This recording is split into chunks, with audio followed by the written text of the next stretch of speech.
getting to make a zucchini dish because we have all this zucchini coming out of the garden. This recipe calls for cut up onions, 2 kinds of cheese, Parmesan and mozzarella with a mix, zucchini, whipping cream, and butter.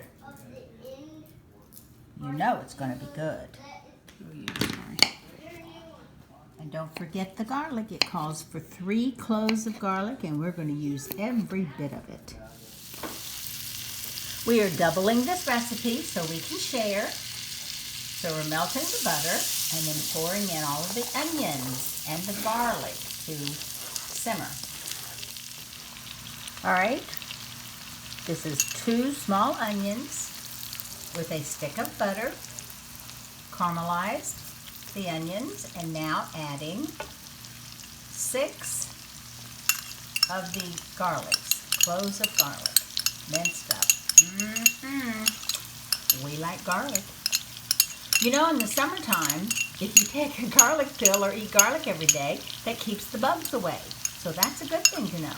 All right, the recipe calls for beef broth. And like all chefs know, if you don't have beef broth, you use what you got. So we're going to use 2/4 of a cup, because we're doubling the recipe, that'll be a 1/2 cup.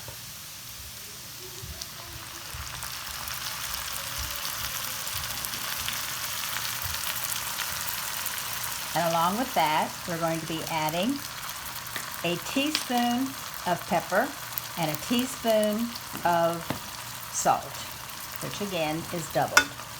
I will have the recipe at the end. With all this squash that's coming out of the garden, we have to learn to make a lot of different recipes. Now we're stirring and adding a cup of the cream. Okay, after it has stirred and just beginning to boil, we add the Parmesan cheese. Then stir some more. With the cheese has melted, we're going to add all of the zucchini. Now, I read somewhere, either Facebook or the internet, about in Ohio, a little town was known for keeping their doors to their cars locked.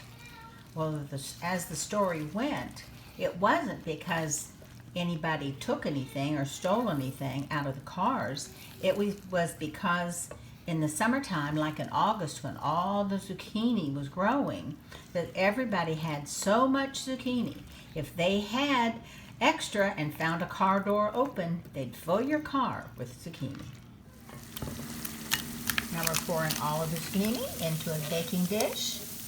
We're going to top it with mozzarella and a combination of cheeses and bake it at 425 for probably 30 minutes.